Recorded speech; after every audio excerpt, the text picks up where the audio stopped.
Well, West Virginia is one of the first tonight, and Western Virginia has done it right. A big shakeup in the U.S. Senate. Republicans take control, leaving Democrats fearful. U.S.-led airstrikes shake the Syrian town of Kobani in the latest attempt to halt the militant group ISIS. And cabinet ministers in the GTA speak about the importance of protecting women and children from abuse. Hi, and welcome to Humber News. I'm Marielle Torrey-Franca coming to you from our newsroom here at Humber College North Campus. The federal government wants to crack down on violence against women and what it calls inhumane cultural practices.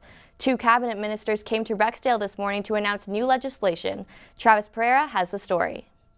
Young women seeking a better life for themselves and their families in Canada should never be subject to constant fear, to the threat of violence or death, simply for living their lives and seeking out better opportunities for themselves.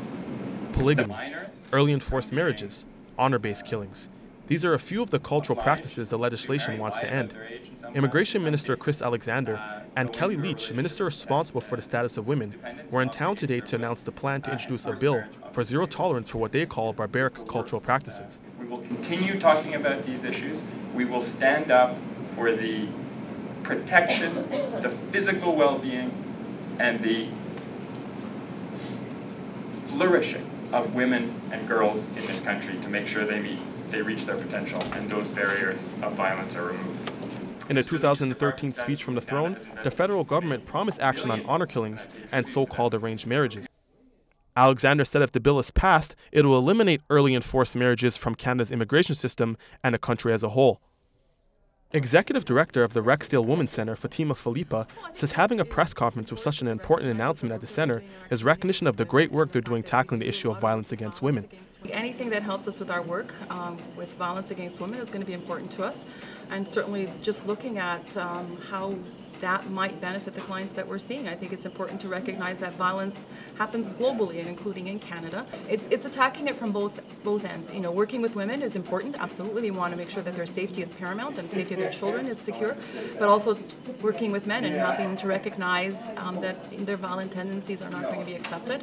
Although the details of the bill have not been fully unveiled at this point, it is clear the federal government is taking a stance of zero tolerance towards any cultural practices that might violate someone's human rights.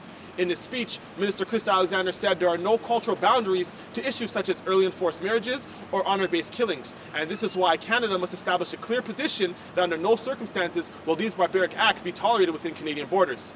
Travis Pereira, Humber News. Meanwhile, in Ottawa, 2 Liberal MPs have been suspended from caucus after allegations of sexual harassment. MP Massimo Pichetti and ethics critic Scott Andrews are now sitting as independents after 2 NDP members alleged they were harassed in separate cases. Liberal leader Justin Trudeau was informed of the allegations last week and has asked the Speaker of a House for an independent investigation. He says Pichetti and Andrews deny any misconduct and complainants must be given the benefit of the doubt. Republicans have seized control of the U.S. Senate in a midterm election, beefing up their majority control in Congress.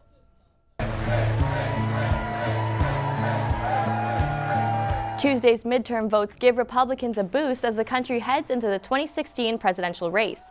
The outcome of the election has tipped the power balance away from President Barack Obama, and he could face a tougher final 2 years in office. Republicans focused on Obama's presidency as the main issue during the campaign leading up to yesterday's election. Analysts say the voters' decision shows they are worried about the economy and tired of partisan gridlock in Washington. 2 massive explosions have shaken the Syrian town of Kobani.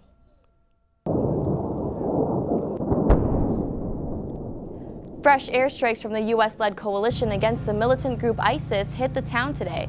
Dark smoke was seen rising into the sky after a series of blasts. The border town has been besieged by ISIS for more than a month. Kobani has now become a test of the coalition's ability to stop the militant group. What appears to be a deliberate attack in Jerusalem has left 1 person dead, 2 in critical condition, and 6 others injured. Security cameras caught the attack on video, and we warn our viewers there are graphic images. Police say a driver rammed into 3 uniformed men before hitting pedestrians at a railway stop. He then got out of the vehicle and attacked people with a metal pipe on the street. Israeli police are investigating and are calling it a terrorist attack.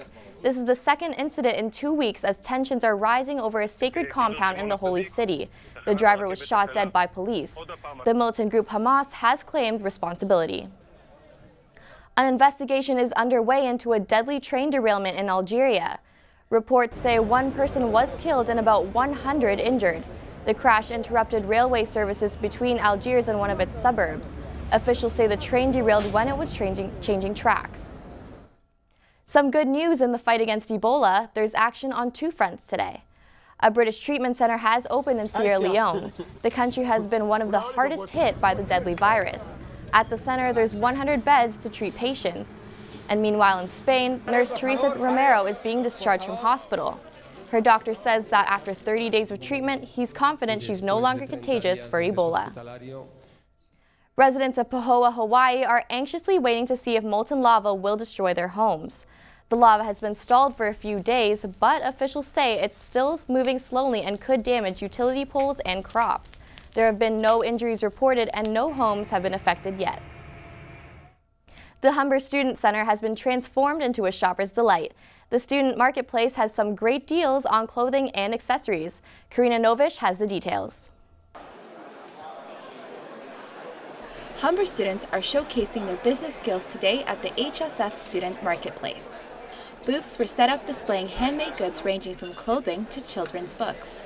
Odin Von Doom, Vice President of Student Affairs, says the event helps students to start up their businesses. The opportunity to get their feet wet, right? Give them that ground start, be able to, sell their goods in a more informal capacity with other students.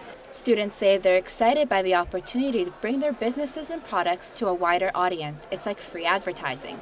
Third-year Business Administration student Ebenezer Bota says his clothing brand represents Canada and its northern culture. Out of the old ones like Roots and like Canada Goose, there's not really Canada-centric brands, especially in the streetwear culture. Second-year paramedic student Krista Wilson says her handmade accessories support paramedics suffering from post-traumatic stress disorder. So it's really important to raise awareness and to try to remove the stigma of mental illness because it is really important. Consumers were drawn to the marketplace for many reasons. Richard Feliciani stopped by the Let's Crochet Today booth to support paramedics. $2 goes to a good cause, pretty cheap, and you leave with something good, right? Student consumers can take the opportunity to find products targeted towards them. The student marketplace runs till 3 p.m. today. It not only benefits the entrepreneurs, but consumers can also enjoy great products at a low price. Karina Novish, Humber News.